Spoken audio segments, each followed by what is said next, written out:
Why is Alec Murdaugh still in the news? Are we not done with him? Has he not already been convicted? Well, the reason why we are all here today is because there is an evidentiary hearing that took place today. This is going to decide whether or not he's going to get a new trial. That's right. A new, maybe a 6-week potential murder trial in South Carolina. Now, you don't have time to watch an 8+ hour stream where there is the evidentiary hearing happening, taking place, whatever. But I will recap it to you because it was a wild one. Y'all can't miss this one because it was a roller coaster ride. There were times where I was like, all right, we got this. And I got really nervous and I was not really sure. Ooh, Becky Hill looks really bad here. Okay, maybe there's no jury tampering. It was a whole mess of a roller coaster ride. And I am still on about 2, 3, maybe 4 hours of sleep. I think I got ready 2 hours of sleep last night. It was horrible. But anyways, y'all, we woke up super early and things start off pretty rocky between Dick Harpootlian, who is Murdaugh's attorney, and Judge Jean Toll. Did you hear Ms. Becky Hill make any comments about the merits of this case before your verdict? Yes, sir. And clearly the juror didn't understand what the word merits meant. I disagree with that, but you may make your record about that. I think the juror understood what was being asked. And frankly, in some of the materials that we've exchanged back and forth about questions, you yourself have used the word merit. So I don't think she was confused. Well, Your Honor, occasionally I make a mistake. I think in this case, perhaps you've made a mistake. And if you would just respectfully use the words, did make any comment about the case before your verdict. Just leaves out their judgment about merits. They don't know merits is a legal word. I will take what you say into account, but I have already examined one juror using that term, and you now say that that term confused the juror. You have that on the record, and certainly would be able to argue that to any of the appellate courts that review what I do here, but my intention is to use the language that I used with the juror I've already interviewed. And let me ask you this, Mr. Harpootlian, do you happen to have the transcript of Friday's proceedings? I don't think so. State, do you all happen to have a transcript of Friday's proceedings? State, help him out. Your Honor, we're looking right now. Give him a lifeline. Okay, I had to put some lip chap on because my lips were, they were so dry. We started off with a Juror Z, the first of the day, and things were already going pretty much downhill, but uphill for Alec Murdaugh. What did Ms. Hill say?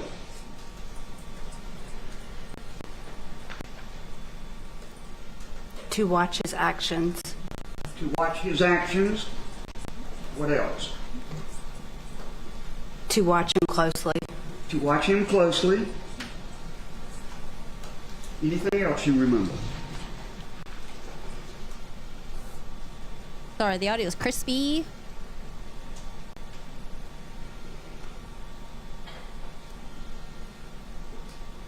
There it is, but I can't remember. Okay, that's fine. Was your verdict influenced in any way by the communications of the clerk of court in this case? Yes, ma'am. And how was it influenced?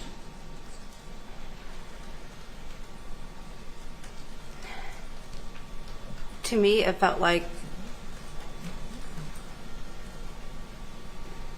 she made it seem like he was already guilty. All right, and I understand that. That's the tenor of the remarks she made. Right. Did that affect your finding of guilty in this case? Yes, ma'am. All right.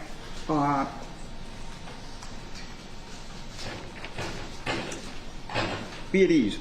And at this point, I was like, is this an open shut case then? Are we just done? Because this juror is saying that Becky Hill influenced my decision. However, we get an affidavit from Creighton Waters. In the affidavit that was given by this particular juror, paragraph 10 said, I had questions about Mr. Murdaugh's guilt, but I vote guilty because I felt pressured by the other jurors.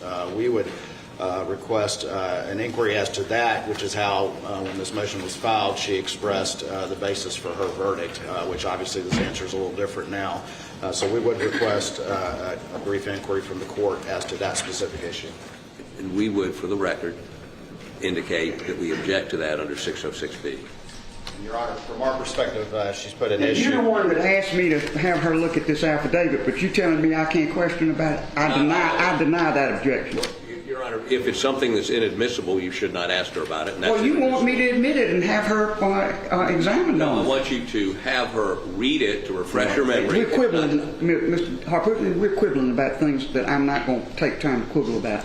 My ruling is, pursuant to your request, I am going to allow the juror to examine her affidavit, and then I'm going to question her about it.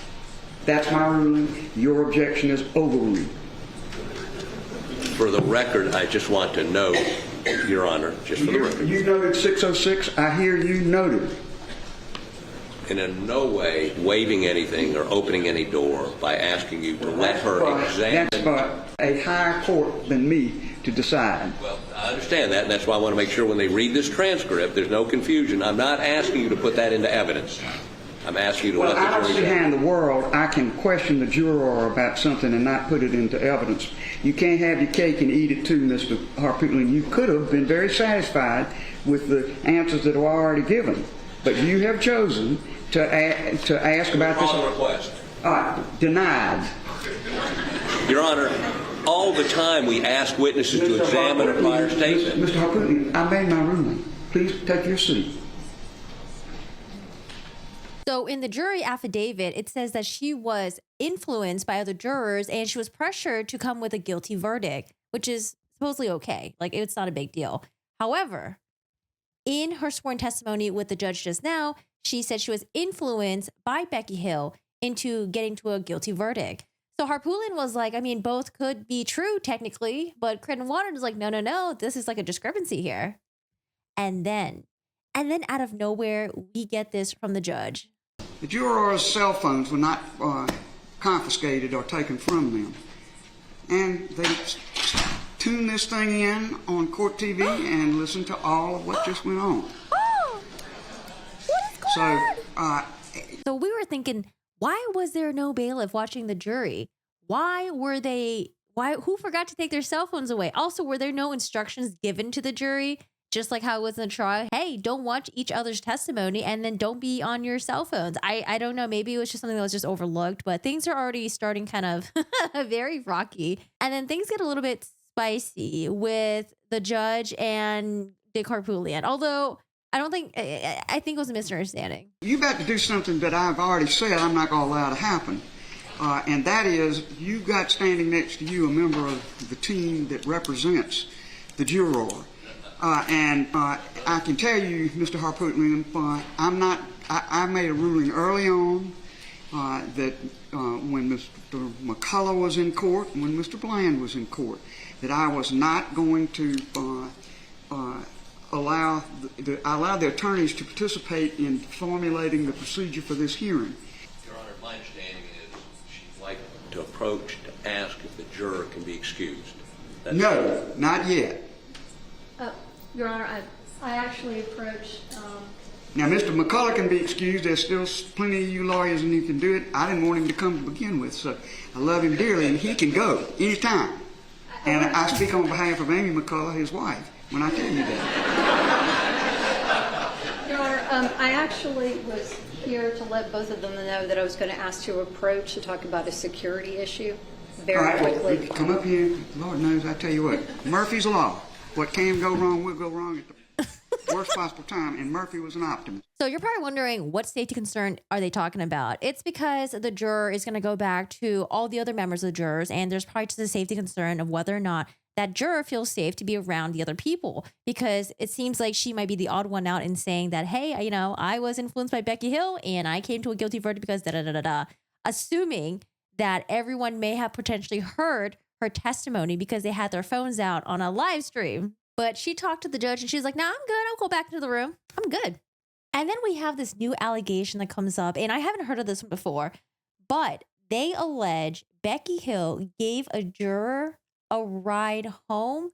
And then someone was like, oh, well, Becky Hill said that the bailiff was there, so it was okay. And we didn't talk about the case or anything like that. Hello?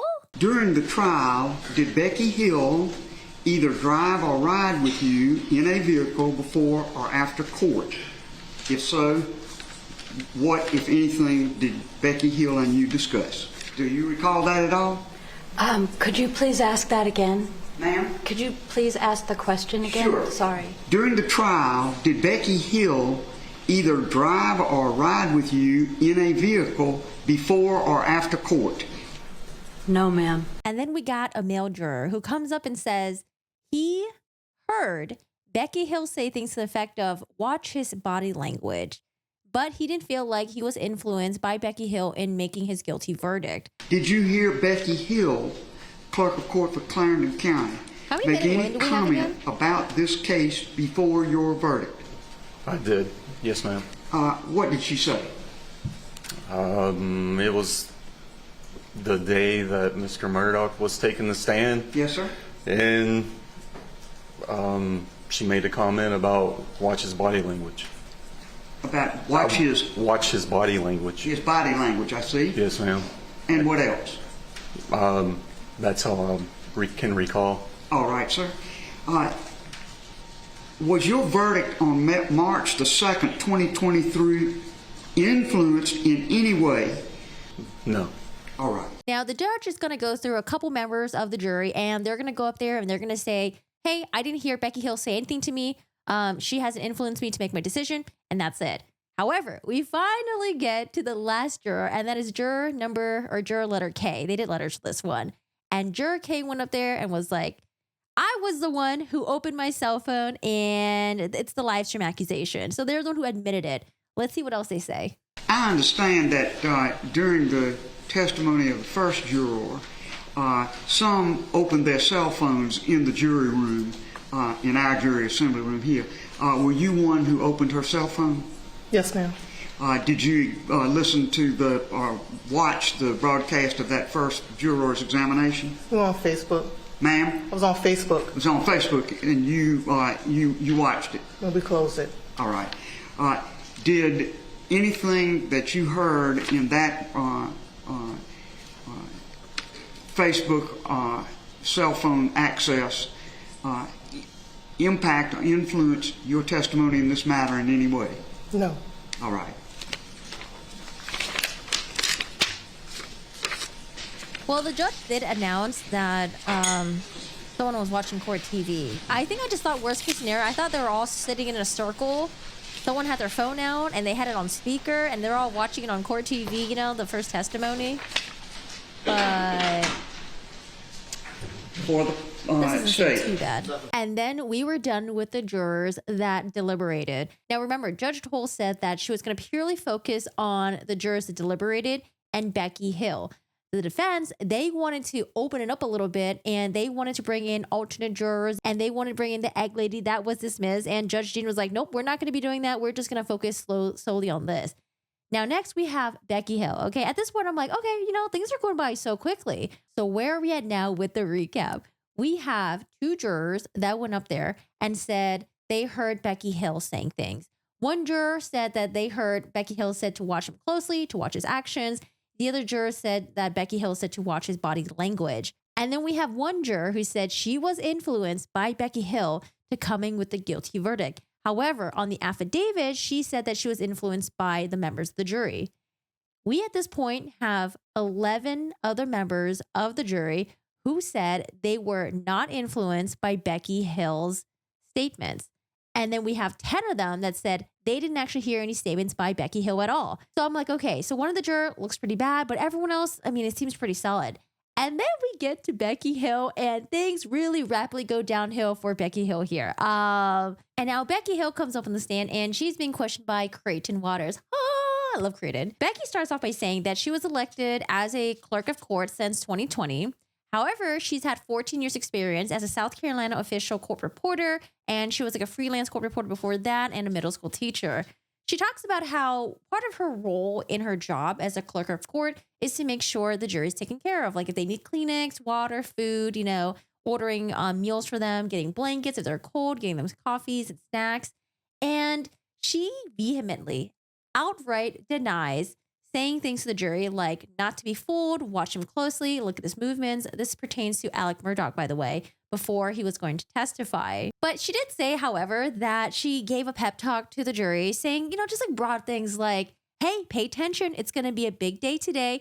Whatever you need, the bailiff will get for you. She told Credit Waters that she didn't mention anything about staying in a hotel during the jury verdict if it goes too long, denying people smoke breaks. And then when it came to media stuff, she said during the trial, she didn't try to get the juries to meet with the media. It was until afterwards, after the trial was over, was she coordinating with the media and then telling the jury, like, hey, like, you guys want to meet up? Like, you know, these people are interested and they want to fly up to New York. So it's smooth sailing. And then Dick Harpootlian comes in, and I'm just going to give you some of the highlights, and then things are going to really start escalating from there. You've been around the court system for decades, correct? Yes, sir. So you understand what we're doing here today. Yes. Did you talk to anybody about the fact you were going to write a book before the trial? There were several anchors and several journalists that I did speak with about the possibility of writing a book. Why? Hi, Katie. No, you, Sarah. I'm so disorganized, I apologize. Did you seek assistance in this trial from other clerks of court? Yes, sir, I did. And who were they? Rhonda McElveen, who is the Barnwell County Clerk of Court, and Renee Elvis from the Horry County Clerk of Court. And were they there with you the entire 6 weeks? No. I mean, how long were they there, or how often were they there? You want me to read to you how chilled you were and how you felt that poor Paul and Maggie had been executed by him on that scene? That visiting the scene convinced you that he was a horrible, horrible murderer? You want me to read that to you? Or you will concede that's what you wrote? I will concede that's what I wrote, but if I may, I would say that a lot of that is poetic license in writing a book and in making it sound like that. Okay, so some of it's poetic license, and some of it you just stole. You purloined it from that BBC writer, right? Again, I object to not only the relevance, but the scope cross. I would object also under Rule 608. I don't believe that's appropriate cross-examination. Overruled. You may continue, Mr. Harpootlian. Did you steal part of the book? I did plagiarize, Okay, Mr. Hartfield. that's stealing, isn't it? And it is, and for Okay. that I'm very sorry, and I have apologized. Okay. And that makes it okay?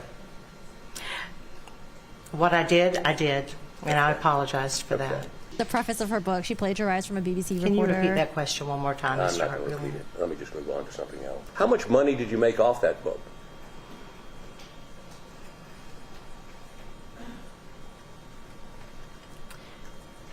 There was not a whole lot of money made off of the book after paying different things and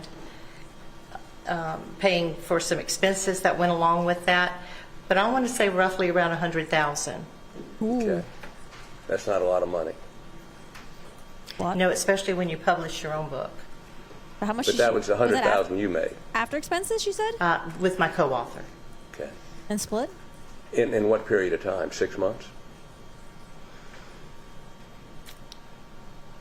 I would say 6 months, yes. When was the book published? August 1st. Okay. The trial was over. That's 6 months after the trial's over, you've published a book, correct? Correct. And then I believe you've recently stopped selling the book because of the plagiarism you've admitted to, correct? Correct. And so there's no more money? Correct. Now, I thought she made way less than that. you also indicate in the book that the Murdaughs had a reputation of criminality, I think, is kindly what you put. Did you not? Well, Mr. Hartpootlian and my grandfather and Old Man Buster were very close. Well, were they criminals? I wouldn't know. You wouldn't know. But you believed and you published that the Murdaugh family had run that part of the state and they'd been participated in criminal conduct, correct? Your Honor, again, I would object. Did you say that in the book, that they were criminals? In the book, that was more of the literary ease that we take, I think, to make a story a little more interesting for the reader. By calling people criminals. I guess what I'm saying is this. Were they criminals? Your Honor, again, I object to that particular question. Overruled. Were they criminals? I wouldn't know that. Okay, so you either made it up or you're lying about it? About the reputation of people that can't defend themselves? They're dead? You're going to call them criminals? You did that in the book so you could sell a book? No, I didn't do that to sell a book. What'd you do it for? Made it more readable, you said? Which sells books? Literary ease. Yeah. What? Literary. Literary what? The literary ease that you can take with when writing a book. Literary ease you can take with writing a book? You can make stuff up? You can lie? You can lie about people? Not with that. I think the public perception was one that it was very interesting during this time. So you're feeding the monster out there that wants to believe bad things about the Murdaughs, and you'll make stuff up to do it. Let me give you another example. I read your book, and I found this somewhat humorous. My co-counsel did not. In describing myself and Mr. Griffin, in the book you say that I neutered him. We've both been very interested in what you meant by that. What do you mean by neutering Jim Griffin? Mr. Hartpoolian. It was a book. Did you make it up? I know it was a book. The Bible's a book. Right. Just because it's a book doesn't mean you can lie in it. It's just a word that was used. Nature of that exchange. Don't argue with the witness, but the witness, Ms. Hill, you're instructed to answer his questions.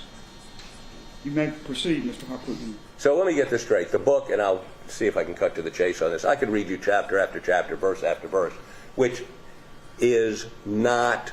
Okay, I wonder if she doesn't recall because her ghostwriter wrote most of it, maybe, and she doesn't remember, or Albert. Read you chapter after chapter, verse after verse, which is not true.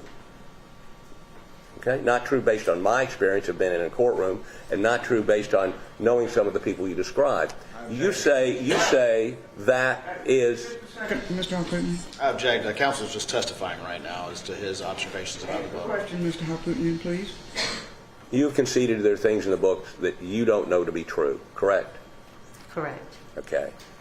You would concede then that you have lied in the book.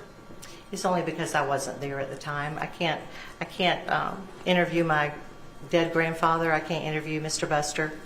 There's just things that we can't interview them on. We can go by what was written in a newspaper and get facts from that.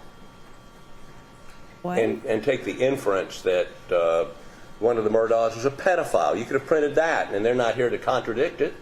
You could have printed anything you wanted and made it up to sell books. That's what this whole scheme was about, selling books. As you told Rhonda McElveen, if him being found guilty would sell more books. Your Honor, Isn't that true? I'd object to the argumentative nature of the question, the compound question, and assuming facts not It is a compound question. If what you're asking is what she told Ms. McElveen, go on and ask that, but don't precede it with Yes, Your Honor.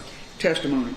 I think she should have said from the beginning that I heard from the grapevine that the Murdaughs from back then were criminals, and that's the reason why I said that. Initially, I felt like her answers were a little bit dodgy, and then she finally kind of got around to it. By this time, I think Hartpoolian already destroyed her, though. And right when you thought things were already really tough with the questions, our next person is the judge. And I think the judge went way more ham at Becky Hill, and as she should, because the judge is really trying to get to the meat of it, trying to figure out what really happened. At this point, this is when, well, you'll see what happened, and then we'll get to the next part. Ooh, Egg Lady, she does return. Judge Newman expressed his unhappiness with you for questioning that juror before he questioned her. Do you recall that? I do remember seeing that. Well, then let's go back and talk about that juror. You on examination in this courtroom, you said that she talked about a lot of things to you, but you didn't ask her any questions. But that's not completely accurate, is it? Yes, ma'am, that is true. Well, you asked her direct questions, and that came out in the hearing that Judge Newman had. You asked her questions before she was even examined by the judge, did you not? Your Honor, I did not ask her any questions. Wait, then why would Judge Newman say that? Oh, get Judge Newman in here! Juror was examined by the judge in a hearing. Do you recall that hearing? It's the second hearing on this matter. I do recall that hearing, yes. The judge said, has anyone posted anything on Facebook about you? And the juror answered, I was not aware of it until Miss Becky told me today. Do you recall that? I do remember her saying that. And do you recall the judge saying, what did she tell me? And the juror said, she asked me if I had an ex-husband, and I said, yeah. Did you ask her that? I remember her saying this, Your Honor, but I did not ask her any of these questions. How does she know? Further says, she asked me if I had talked to him about the case or being on jury duty, and I said no.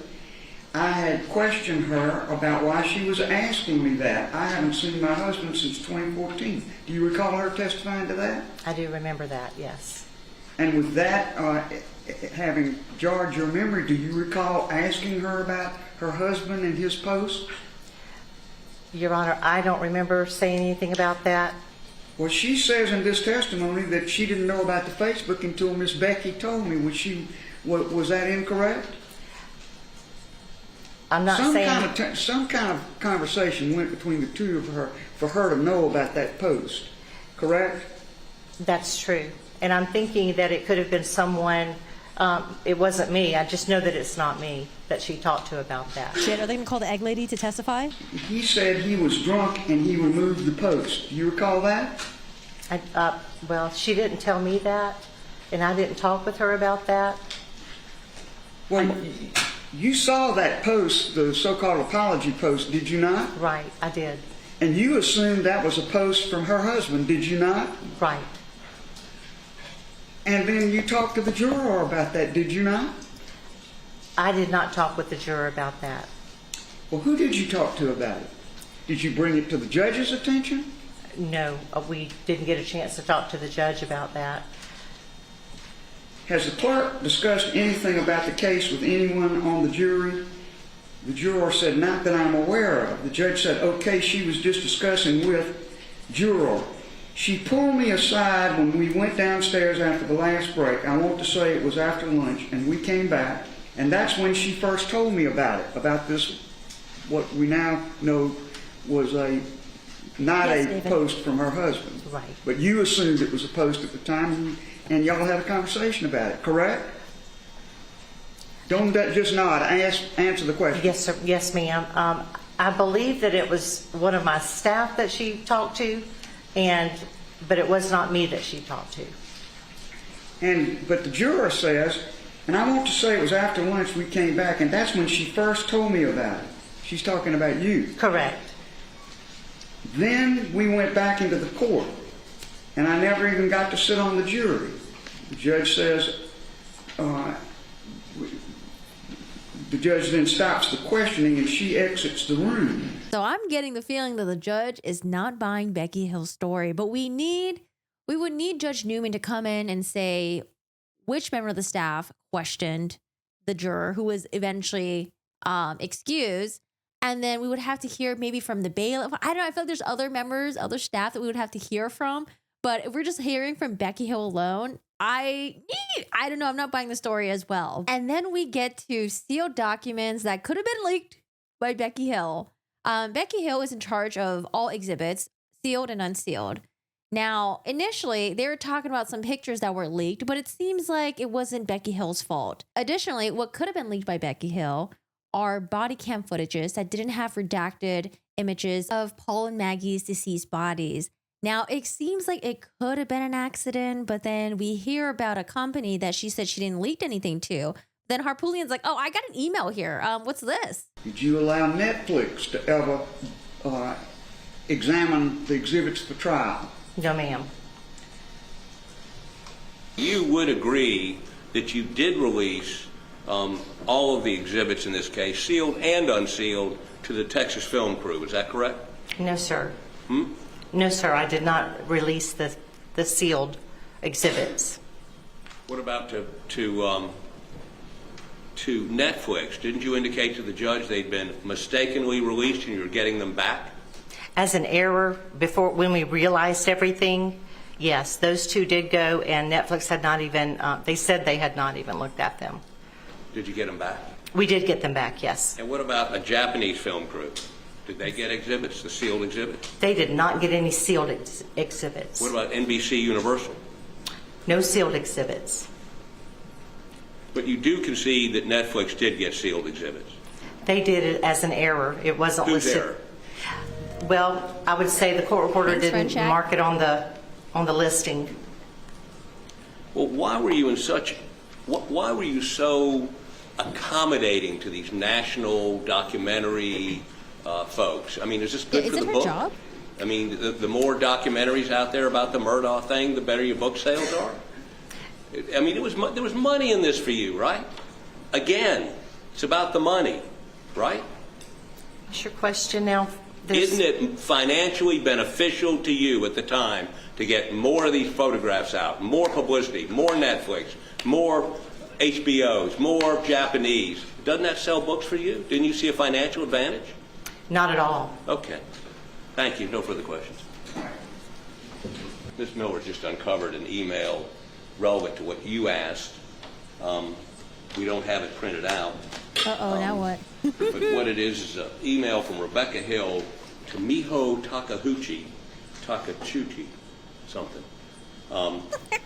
Miho, first name. The Buford McDowell body cam should not have gone to you. Please get rid of it. Do not use it.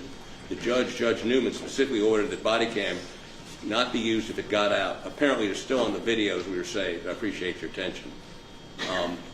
What about what about the other body cam video we could see on many news documentaries? Can you provide it?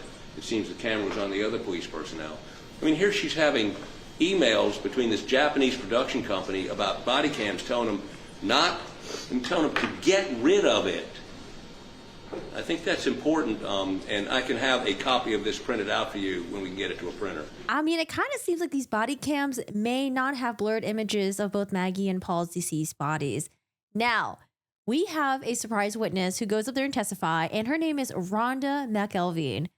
Rhonda McElveen is actually friends with Becky Hill, and Becky Hill does say this on the stand. Now, is she a friend of yours? She was a friend, yes. Was. Well, she is a friend. Okay. Yes. So she's done nothing to make you any less a friend. No, sir. Not only that, Rhonda McElveen is also a clerk of court in a different district. Becky Hill has only been working as clerk of court for about 4 years. She doesn't get a lot of murder trials, at least at this magnitude. So Rhonda was like, hey, do you want me to help you? And Judge Newman was like, yeah, sure. Let's go get another clerk of court to come help her and assist. Rhonda McElveen is going to testify, and here are the highlights from that. And how long have you been the clerk of court of Barnwell County? This is my 16th year. What, if anything, did she discuss with you about how she felt the verdict should turn out to be in the Murdaugh trial, vis-a-vis in reference to the book? What would help the book? A guilty verdict. And tell the judge and me what exactly she said to you that you remember. This is prior to the trial. Okay. Well, first of all, she said we might want to write a book because she needed a lake house and I needed to retire.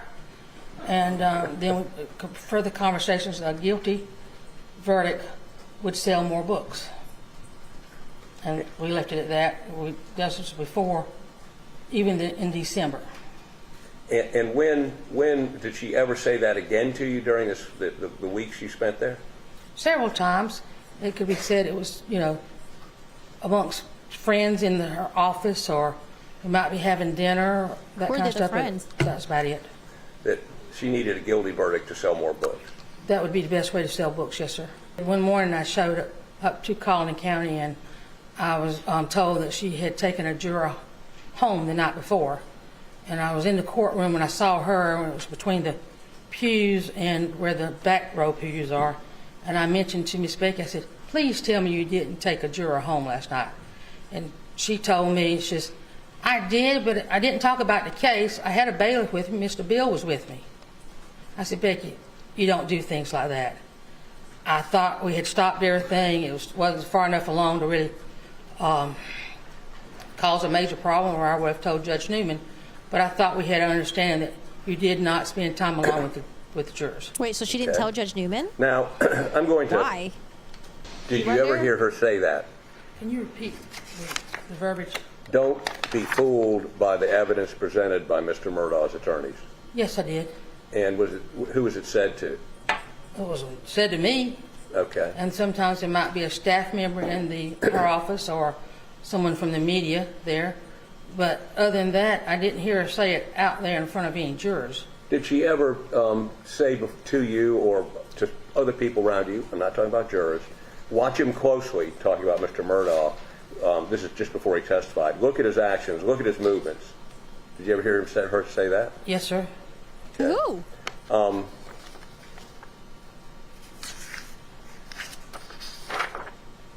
She said these things, but not to a juror? Did you ever have any conversations with the bailiff, Mr. Bill? Yes, sir. Did he ever discuss with you the clerk's contact with jurors? No, sir. Okay. It really does not look good that we have another clerk of court from a different district saying that Becky Hill was doing these things. So about the comments about Murdaugh's attorneys, I think, saying amongst like your coworkers, friends, probably fine, right? But for her to say that like, we write this book right here. If it's a guilty verdict, we can make some money. Like, okay, that really does not look good. I mean, does it have anything to do with jury tampering? It could just show that she has a motive to do so. But, oh man, Becky Hill, Next, we got a juror who's going to testify. And again, all the jurors that deliberated, we're already done with them. This is actually an alternate juror, and we weren't going to go down this route, but this alternate juror is going to go up there and testify and say, the things that she heard that Becky Hill said. You said before the defense put up their case, Ms. Hill told the jurors, quote, the defense is about to do their side. They're going to say things that will try to confuse you. Don't let them confuse you or convince you or throw you off, unquote. Is this true? Did Ms. Hill say that? That's exactly what she told us. I'm sorry? That's exactly what she told us. Okay. The next thing you say is Ms. Hill made the above statement warning the defense would try to confuse us in the presence of all the jurors as we had assembled in the same jury room. Is that correct? Correct. Now, y'all were initially in two We were in two separate rooms, and when she came in, we all went in one room. Okay. Paragraph number 5, Ms. Hill said, if you get emotional, we want to see your face because that is what they want to see. What does that mean? She said, don't get nervous. Don't be afraid to show your emotions because that's what they want to see. Who wants to see? I don't know who she was speaking of. I'm assuming the court. Okay. And then number 6, Ms. Hill also informed us Alex Murdaugh was going to testify, but I don't recall exactly what she said. All the jurors were assembled in one room when she made that comment. Exactly. She told you that Alex Murdaugh was going to testify. Exactly. Did you know before that he was going to testify? I think we knew that he was going to come up. I think he was supposed to do it the day before, but he didn't. And I knew he was going to be the last person that afternoon. Okay. Okay, so this comment you said she made, did she bring everybody out in the hallway? Some people was in the hall. That's why I said she was standing. She was standing right at the head of the door. Standing at the head of the door. Right. Was Mr. Bill there? Your bailiff? Yeah, he would be standing in the hallway. He's all out there, right? Right. And then she said in front of everybody, the defense is about to do their side. They're going to say things that will confuse you. Don't let them confuse you or convince you or throw you off. She said that to everybody. She said that to everybody. So everybody could have heard. Everybody could hear it. And we're getting a lot of contradictions because remember, we have 11 other jurors who said they didn't hear Becky Hill saying any of this. She came to me roughly in the middle of the trial and she said, I have a few people who would like to interview. She said she didn't say a few. She said, I have a lot of people that's inquiring to interview with you. She said, but I'll have to get with you after the trial. But after the trial, she came back in the jury room and she started handing out cards. And she handed everybody cards but me. And she was like, I don't have any cards for you for an interview because no one wants to speak with you. That's what was said. What? And And then we finally get into closing arguments. Oh, also, earlier I mentioned the egg lady comes. I just mentioned that they were going to talk about her. She physically was across the street from the courtroom, but the judge was like, nah, you don't need to bring her in. We're good. So we're at closing arguments now. We got Creighton. He's going to close. We got Jim Griffin, who has been pretty quiet throughout the entire trial because Harpootlian's been doing like all the work, or I don't know, Harpootlian's just like doing everything right now. But I honestly, as like a normal layperson, I think both sides did a really good job with their arguments. I think Jim did really good. I think Creighton did pretty good. And there were times where we were like watching this 8-hour live stream and we are just so torn. We're just like, oh my God. Like, I think a lot of people thought that there was going to be a mistrial and then we weren't sure.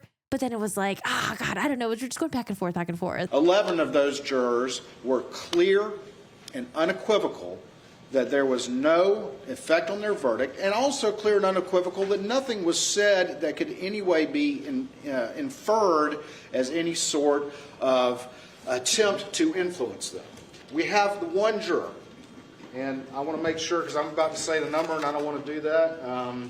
Let's look at Juror Z and what she said, because Juror Z also said that, yes, I said this was my verdict. I was polled and said this was my verdict.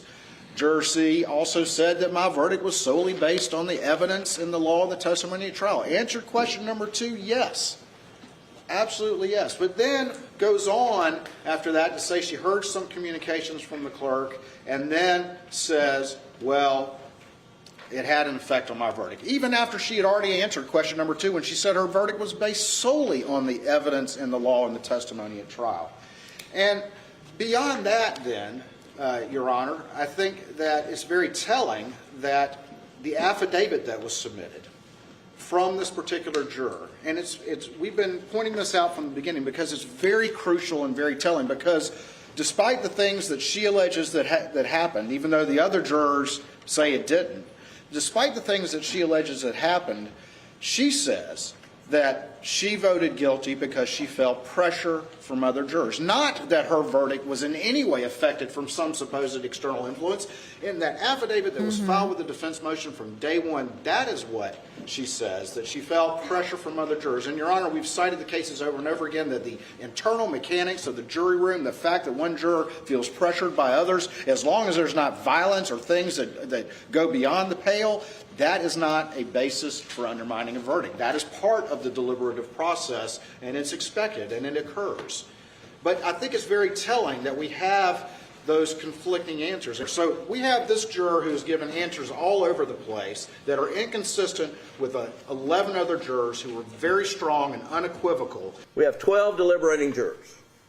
In this case, what you've heard, 3 of the 12 have testified under oath that they heard Ms. Hill make comments about the case. Those statements go to what Mr. Murdaugh, his credibility.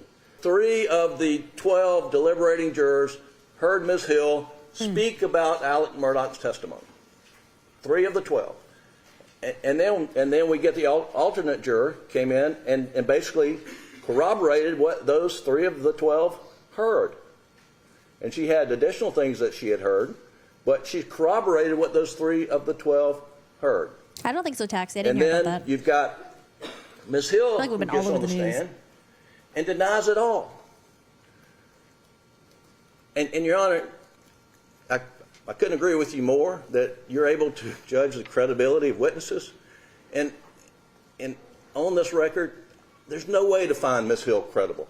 What's really surprising, the judge made a decision today. I honestly thought the judge was going to sleep on it or think about it for a couple of days and then come with a judgment later on. But no, she takes like a quick, 20-minute break. She comes back. She's like, I got my verdict. Woo-hoo! All right, here we go. I find that the clerk of court is not completely credible as a witness. Ms. Hill was attracted by the siren call of celebrity. She wanted to write a book about the trial and expressed that as early as November 2022, long before the trial began. She denies that this is so, but I find that she stated to the clerk of court, Rhonda McElveen, and others, her desire for a guilty verdict because it would sell books. She made comments about Murdaugh's demeanor as he testified, and she made some of those comments before he testified to at least one and maybe more jurors. Did Clerk of Court Hill's comments have any impact on the verdict of the jury? I find that the answer to this question is no. Each member of this jury took their involuntary assignment very seriously. They obeyed the instructions of the court. They obeyed their oath.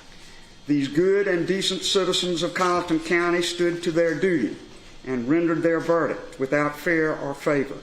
It was a difficult task. 11 of the jurors very unconditionally said they either heard no comment, or if they heard a comment, it had no effect. One juror was ambivalent in her testimony. She was then examined on her previous affidavit, in which she said the effect, if any, that she had was pressure she felt from other jurors. The cases are myriad that pressure from fellow jurors is a part of the normal give and take of jury deliberations. The court is not to inquire in any way about what is said in those deliberations. But the juror, who was somewhat ambivalent, said on her oath at the time of trial twice, and said on her oath before me in these proceedings, that she stood to her oath. The clerk of court allowed public attention of the moment to overcome her duty. I have read the entire transcript of this lengthy trial, not an easy task. What? I have studied in detail all of the authorities cited. I have independently researched the case law, learned treatises, and scholarly articles on the subject. I simply do not believe that the authority of our South Carolina Supreme Court requires a new trial in a very lengthy trial such as this on the strength of some fleeting and foolish comments by a publicity-influenced clerk of court. Whew, so I think a lot of people do agree with her. We think there is some shady stuff going on with Becky Hill. I mean, I would have loved to see more witnesses, but I mean, we're trying to keep this, we're trying to keep this going. And then as far as the jury deliberating and getting a guilty verdict, I mean, 11 people said they were not affected. They did not hear Becky Hill say anything. But the one deliberating jury, she did say that she felt like she was affected. She felt like she was pushed into voting guilty, but had different stories on the affidavit versus what she testified today. And not only that, the judge ends with this. She really sticks it to Murdaugh, in my opinion. Judge Newman said it best in his sentencing when he discussed the weight and the measure of the case presented and testimony and evidence submitted in this case when it was tried. It is a very compelling case supporting the verdict that the jurors reached. He said it with a lot more detail than I do, but now that I've read the record, Yo, look that smart. I say, as the successor trial judge, I agree that the evidence was overwhelming and the jury verdict not surprising. This matter is now adjourned. Yo, suck it, Alec Murdaugh. Judge was like, you guilty as fuck. Bye. That's all I want to say. Dang, I don't see anyone in there. No family members to support him. I don't see nobody back there. Look at that lady taking a picture of Alec Murdaugh. Yeah, when the judge, it was the way she was framing her sentences. I was like, oh, I think she's leaning on no in terms of whether or not she thought the jury were influenced by Becky Hill. I'm glad she called out Becky Hill, though, because Becky Hill, I mean, I don't know. Becky Hill, you guys say that she's a hot mess. I agree with you guys. Becky Hill be a hot mess. I don't know what's going to go on with Becky Hill now. Damn, man. Becky Hill just like, she kind of got her reputation ruined. Just like that. She thought she was going to get fame, recognition. I don't know, maybe the monies or something. And she got, I mean, she did get, you know how like, have y'all ever watched The Wishmaster? Oh my God. I used to love watching horror movies when I was a kid. There was one called Wishmaster, was one of my favorites. It's about this demon. He's like kind of like a genie of some sort, and people make wishes and he grants them, but he gives them their wishes in like the most horrible, awful way possible. Like one woman said that she wanted to be forever beautiful. And so he's like, okay, sure, your wish is my command. And then he turns her into this like fucking statue. And it's like, she's forever beautiful, but you just gonna be dead. He's kind of like Becky Hill, maybe she went to some genie. It's like, I wish for fame. He's like, oh, your wish is my command, but it's not in a positive way. I don't know. Now, I mean, we have to still hear about the other investigations, right? With Becky Hill and her son to see what's up with that. I wonder how the Murdaugh attorneys feel, because I really wish the camera panned onto Murdaugh and their attorneys to see if like they kind of saw it coming, if they were expecting it, if they're just like, oh shit, like we're completely shocked by it.